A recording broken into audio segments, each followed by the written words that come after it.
Hello, my friends. Welcome back. I am so excited.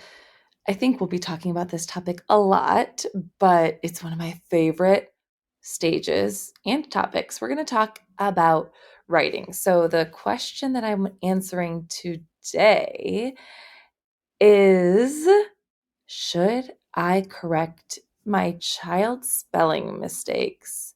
They're 4 years old. They really want to know how words are spelled.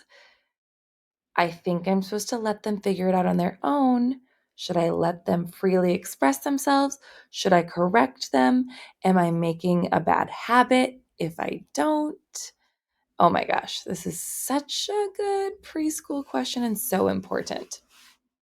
Um, I obviously think about spelling and sounds in words all the time because that's my job, but Um, I have to tell you a funny story. So a couple weeks ago, I fell very embarrassingly just walking my dog. There was just like a break in the sidewalk. And, like we're in Chicago, it's whatever. I wasn't really paying attention. I was with a friend and anyway, I fell just the right way to break my ankle. And so I had to go to the emergency room. It's like, 10 p.m. on a Friday night. It was Cinco de Mayo too. It was like the most chaotic time in the emergency room. And luckily the friend I was with is a nurse practitioner. So she like knew and she's like, it looks worse than just waiting until an urgent care is open. So I'm like, whatever. Anyway, it's 4 a.m. finally, and I'm admitted and they do their second round of x-rays and all the things. The insurance person comes in. I promise this story sort of has a point, but it might not. The insurance person comes in to ask questions about my insurance information, get my provider's name, my primary care provider's name, which, by the way, I just realized the insurance thing might be specific to the United States or wherever you are if you're listening. Yeah, so I'm in the emergency room for a couple of hours. They come to make sure that I pay for all of that. So I am giving my doctor's name, and her name is Sherry. Her first name is Sherry, but the woman collecting my information asked me to spell it. And I said, Chi. And I literally just was like, oh my gosh. And I was cracking up at myself because I'm so used to listening to sounds and words that I say the sounds instead of the letters sometimes. Another funny story though about this broken ankle is that, a couple weeks later when I went to the orthopedic surgeon to like kind of have everything checked, um, they were like, okay, you're ready to start. You need to start like moving this ankle. And they're like, you need to write the ABCs with your foot. And I was like, uppercase or lowercase? And they're like, it doesn't matter. And I was like, oh my gosh, yes, it does. It matters so much because, like, do you want me to be doing like circles or more lines, like moving it up and down? And then it occurred to me that not everyone thinks about the way letters are formed and if it matters as much as I do. So let's dig in, shall we? So this parent asked about their preschooler, and this is a really kind of fragile stage because, well, let's start with 2-year-olds. The very first time that your 2-year-old picks up a crayon, maybe they did when they were 1 or sooner, and starts scribbling is so exciting. That is their very first piece of writing.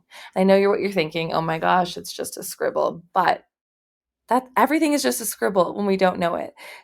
If you're telling your child, jumping ahead a bit here, if your child asks you every time they're writing something, how to spell a word, and you write it down and let them copy it, or you tell them, it's the same thing as them just tracing a picture and you saying, oh my gosh, you're so creative. You did it. You worked so hard.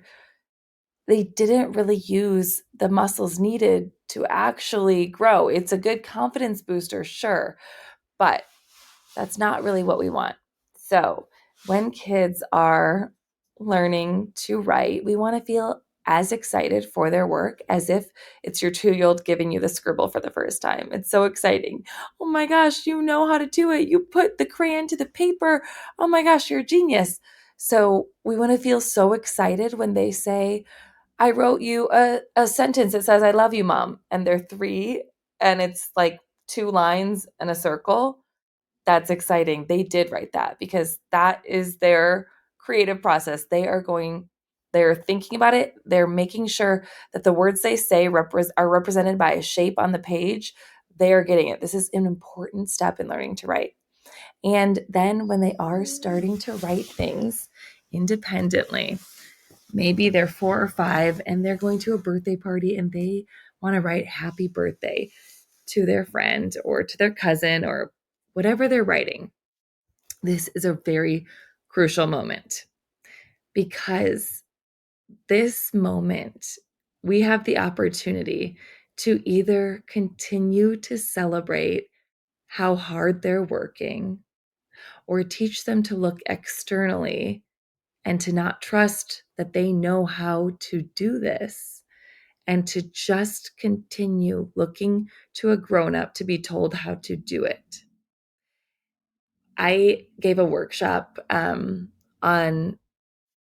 the kindergarten readiness, which don't worry, we'll talk about like kindergarten readiness. And I had 6 principals, school administration, kindergarten teachers, preschool teachers, whatever, all of my favorite people that I love to work with on this panel. And we were talking about kindergarten readiness. And we forget, like, I'll give you a spoiler alert. One of the best tips is to have them practice opening their lunch on their own, because from the very beginning stage of, life, you have your baby, you have your newborn, they cry, you give them what they need. And then, they're hurt, you give them what they need. It's great. We want to give them what they need.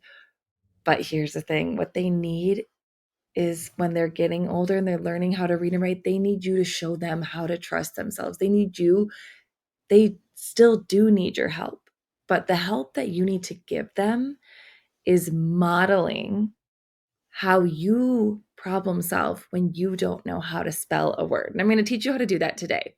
But you'll hear me say this a lot because it's something that I remind myself daily. How we talk to kids becomes their inner voice. How we talk to kids becomes their inner voice. So that means they don't just have their inner voice. That inner voice that you have as an adult. Mine sometimes says, well, why do you think you deserve to have a podcast? No one cares what you have to say. Just don't do it. Why do you think, whatever your inner voice is, it comes from repetitive messaging, but we can give a positive inner voice.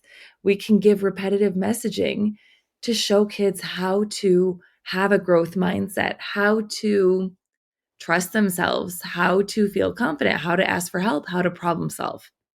And this really just comes not from telling them how you want them to behave or think about things, and not from telling them not how to spell the word, or, we need opportunities for their brain to decide, whether that's in behavioral moments, like letting them choose the right decision, even if they don't choose the right decision. That process of thinking through things really helps build those muscles in the brain. But in this case, talking about writing, those moments, there's 2 things that need to happen here. When they ask you how to spell the word, you can say, ooh, let's stretch it out together. So let's say the word is mom. Let's pick a short word let's pick the word happy. Okay. So we're going to say it really slow. It's going to be so silly. Happy.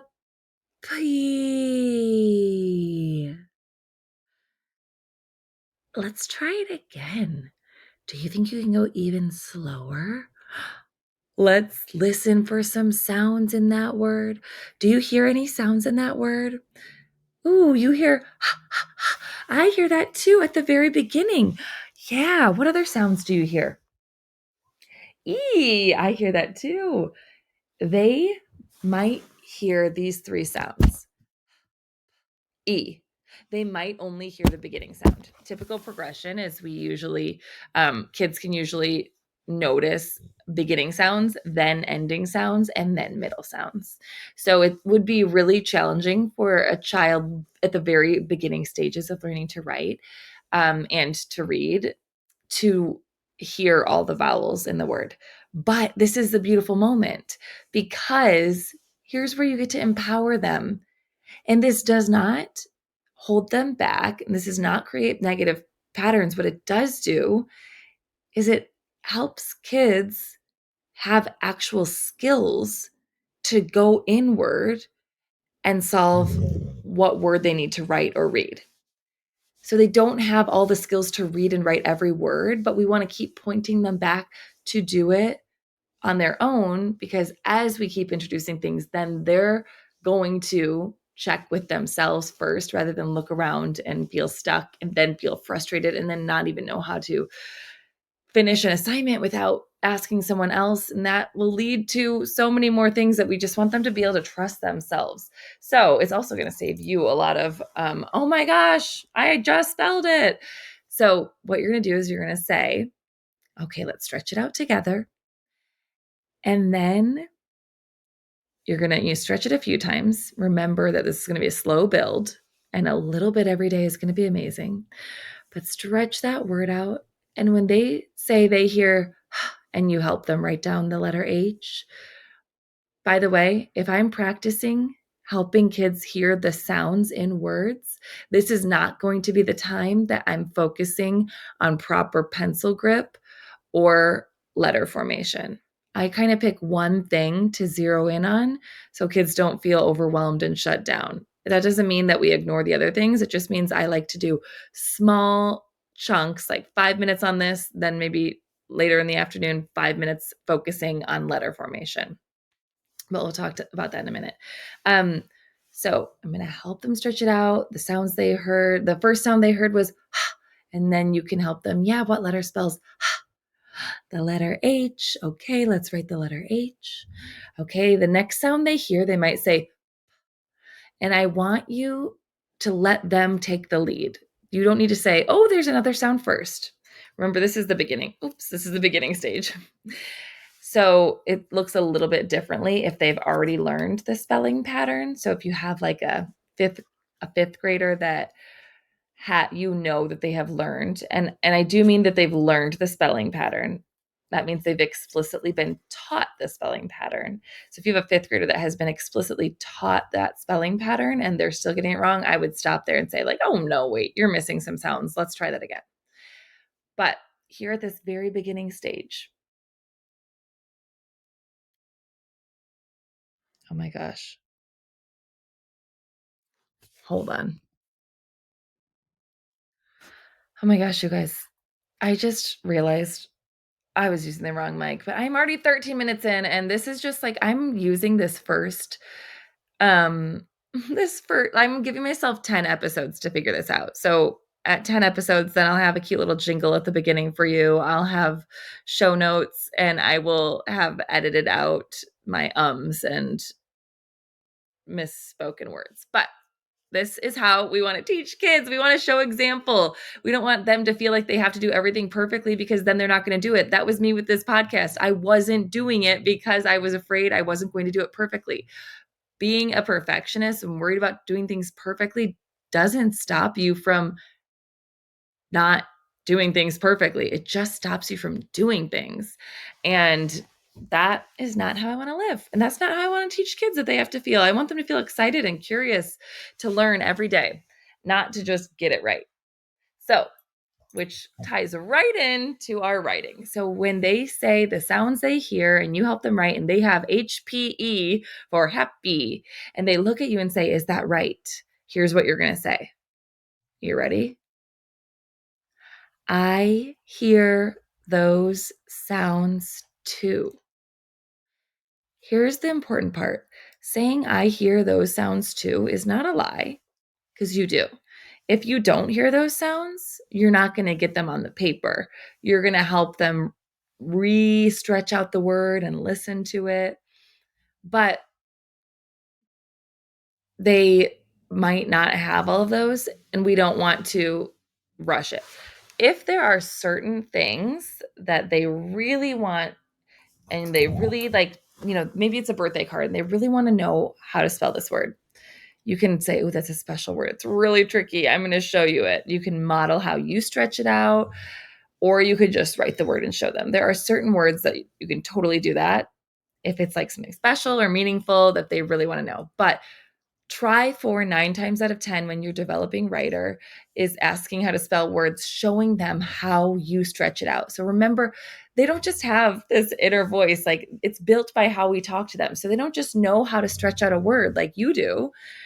They don't know how to sound out a word like you do. We're teaching them in these small moments. So take your small moments, like, I know nobody really writes a grocery list. Well, actually my sister does. While you're writing your grocery list, take one word and say like, oh yeah, we need eggs. Eggs as you're writing it down. So you're modeling how to do it. You're doing a think out loud. So just you're thinking out loud, you're building that inner voice, that inner resilience, that inner confidence, that inner knowing how to write a word when you don't know, because we don't really want kids to memorize words. We want them to use their skills. So we're just building on this skill here. And hopefully it won't stay that way for long, but the rule then I follow with inventive spelling. So this is inventive spelling. If they spell it how it sounds. But the rule I follow, I keep saying I hear how it sounds until they have explicitly been taught that rule. So I know I said that earlier, but explicitly taught that rule would look like if your child is in first grade, you should typically see a spelling pattern come home each week. So really like green flag from me is when a class does a spelling pattern instead of memorizing spelling words, or the teacher gives a spelling pattern. And so like it could be any 10 of 20 words, but that really is teaching the child that spelling pattern. But so say the pattern is IR, and we've taught the rule of when to use IR. We've practiced it. It's been a little while now. If a child then was spelling birthday and they didn't use the IR pattern, I would stop there and say like, oh, remember this one? We've learned this before. I would call it back to their attention so that they could remember that. So I will correct the spelling when they have explicitly been taught the pattern or explicitly learned the high frequency or sight word using orthographic mapping. So that's when I'll correct it. No, this is not going to teach kids bad habits. In fact, it's the opposite. It's teaching kids bad habits to tell them how to spell the words. The bad habit we're teaching is that they don't know and that they have to ask someone else to do something. Okay, so now let's talk a little bit about some more ways to practice writing. So preschool, we want to do little tiny lessons like about spelling. Keep everything short and sweet. You can always add more later, but you never want to burn out, especially these developing readers and writers, but we don't want to burn them out. So moving from one activity to the next, let them follow their lead. Let them do 2 minutes if they want. If they are not into stretching out a word, say, oh, okay, we can try it again later.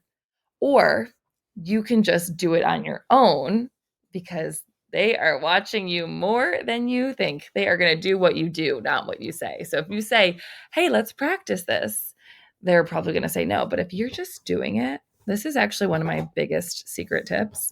You ready for it? Don't give an introduction. Don't say, hey, let's go do this. Hey, let's work on this spelling work. Hey, let's work on your ABCs. Just set up 2 spots and just start doing it and narrate what you're doing to yourself. Your child is going to be watching. Just like you can watch or listen to a podcast and go on a run, like even if they're playing with something else, they can, for the most part, they're tuning into you. So, okay, writing skills. So I typically don't expect a child to have perfect grip before kindergarten. I have a couple of tricks and videos of how to teach pencil grip in my Master the ABCs course at bigcityreaders.com. Um, there's probably a dozen tricks in there for that. That's like a 4 and 5 year old course. So it's not just learning the ABCs, it's learning the proper formation of the letter. It's learning the, the sound, the long sound and short sound of the vowel. And then how to begin to blend words together and build words. So, and actually the next level class goes into open and closed syllables, which is like so on my mind lately. So anyway, I don't usually correct before kindergarten. I mean, I'll like subtly correct, but usually the grip, unless it's a fist grip, I'll correct out of a fist grip. But usually the grip will be an indicator of fine motor skills. So they like 4 and 5 year old hands are still developing so much daily that they might not be able to hold the pencil in the same way that we want them to yet. Yet is that magic word. If you want to have a growth mindset, add yet to the end of every sentence. So say, oh man, I can't write this word yet. I haven't learned it yet. So adding that word really like actually changes the wiring in the brain. It teaches your brain to be growth focused, which is amazing. So just start adding it into your vocabulary at the end of every sentence. I can't do that yet. Anyway, okay, so they can't hold pencils, or their grip might not be strong enough yet. So a couple things you can focus on. One, you can break crayons. So the smaller they are, the easier it is to hold them with a better grip. You can use Play-Doh. So one of my favorite tricks is to have kids, instead of just tracing letters, roll the letters out in Play-Doh. You can talk about the lines and the curves and the shapes of the letters. And you can write the letters in carpet, just make it a multisensory experience. They don't have to be writing the letters all the time to be building those fine motor skills that are needed to write the letters, which is kind of funny. So sometimes the best thing you can do is the monkey bars, climbing up the slide, just anything that builds those fine motor muscles and uses grip strength. Another thing I like to do is put paper on the wall or on like a windowsill and let kids kind of draw that way. That's going to use a whole different set of muscles in the arm too. So sometimes it's just fun to help them explore and see like what it feels like to use different tools, paintbrushes or beakers, like squeezy things with water, hammers. All of these things are equally important in the writing process. So you don't have to feel like they always have to have a crayon in their hand or a pencil in their hand. These are really important skills. And I even recommend kindergartners continuing practicing all of these things to still build those writing muscles in the hands. So I would also, okay, so letter formation. Letters start at the top. And this is important. I feel like I kind of want to get into this in a different episode because I feel like I've already overwhelmed with information. But letter formation is important. I start teaching it at age 3, but I don't necessarily correct it because I just want kids to be able to feel confident and enjoy writing and drawing. So I start singing the song, Where Do We Start Our Letters at the Top? Where do we start our letters at the top? And I think that's from a Handwriting Without Tears program, if your school uses that. I start introducing that. And in my classes, if you've taken any of my preschool classes virtually, I teach like songs that kind of get kids in that zone of noticing we form letters from the top.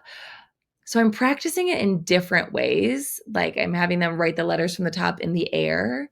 But then when they're practicing writing, I don't always correct it because I know that I've practiced reminding them to start at the top before. And I know that they're using a lot of muscle and a lot of patience and concentration and focus when they're writing the letters, that I'm not going to sit and nitpick in that moment yet. I'll just kind of keep redirecting. So I rarely will say, oh, nope, start again. Though it is important to get it right and to form letters the right way because it reduces frustration and writing struggles later, as everything that we're doing in these preschool kindergarten years is for setting kids up for success forever, not just for kindergarten and preschool. But again, I'm talking about 4-year-olds. I do want them to have proper letter formation. Do not mishear that. I do want them to have letter formation. But sometimes if I've already done a lesson on drawing the letters in the air by starting at the top, and I notice that independently they're working on writing a word or writing a card or something, I'm not going to correct every moment, because in that moment then I would be focusing on the excitement that they're practicing sounding out a word. Does that make sense? So I want to kind of focus on one thing because they're just learning so much and doing so much in every moment. And writing is such a complicated process. So that's why we want to instill proper writing habits. We want them to really have a solid understanding of each letter and sound the right way. And we want them to form every letter the right way, because I know it feels tedious, like everything does at these beginning stages. It's setting the foundation for success forever, not just for right now. Which is kind of like the theme, it seems, talking about sight words like that and now talking about letter formation. It's all just the groundwork to have a successful life of learning, which is pretty cool that you guys are all doing that. And you have some very lucky kids, and they are very lucky to have you as their grown-ups. So that is all from me today. We will be talking so much more about the ABCs because I just wanted to say so many more things, but I think I'm going to end on this because who has time for longer podcasts, you know? So I will see you all soon. Thanks for coming.